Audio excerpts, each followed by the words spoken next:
what you want in your struggle for self, and the world makes you king for a day, just go to the mirror, look at yourself, see what that man has to say. For it isn't your mother or father or wife whose judgment upon you must pass. The man whose opinion really counts is the one staring back from the glass. Some people say you're a straight shooting chum. They call you a hell of a guy. That man in the glass says you're only a bum if you can't look him in the eye. He is the fellow to please, never mind the rest, for he's with you right up to the end.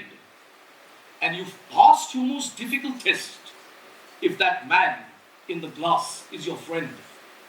You may travel the world down the pathway of years and get pats on your back as you pass.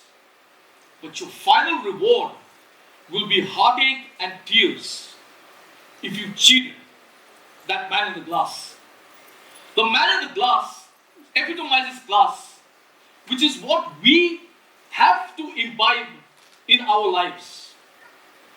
At a congregation like this one in the USA, the speaker asked the audience, which is the richest land in the world? So some guy said, it's the diamond mines in South Africa. Somebody else said, well, it is probably Saudi Arabia, oil, the land of black gold. And then a guy in the corner, he said something very profound.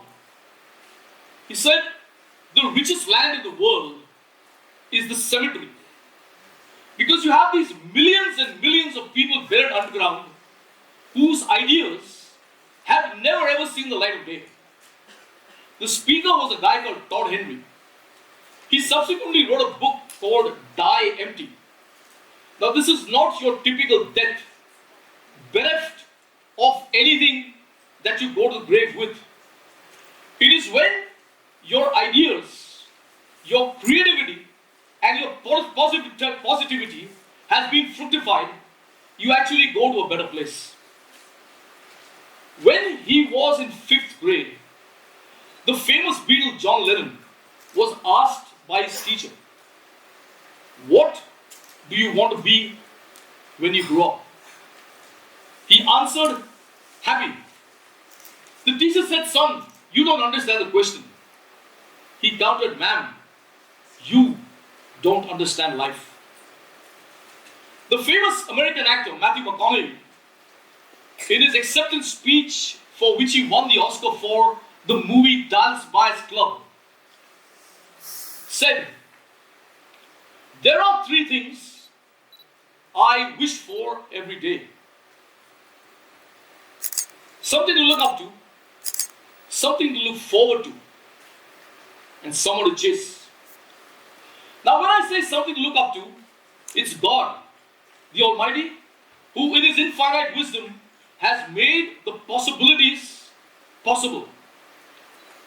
Someone to look up to, our family, our loved ones, our parents, our children, people who love us, people who motivate us, and people whose well-being we seek on a continual basis. Finally, there's someone to chase.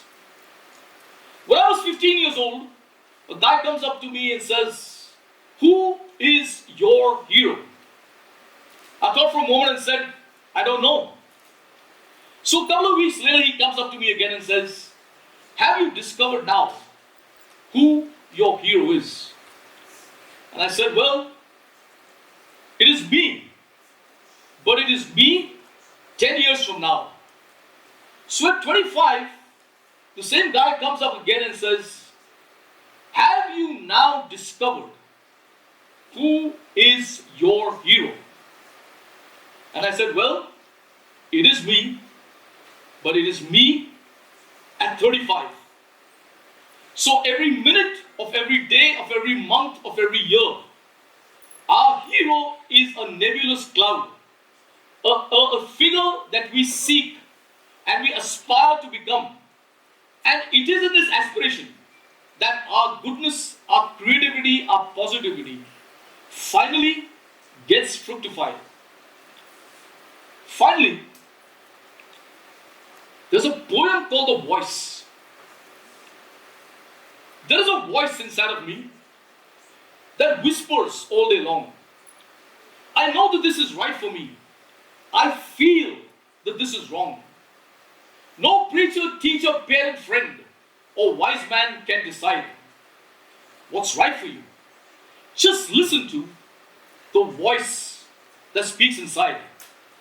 This voice is the spark within us that pushes us on to be greater and better than we were yesterday. It is the spark that allows us to discover the hero within ourselves. So finally,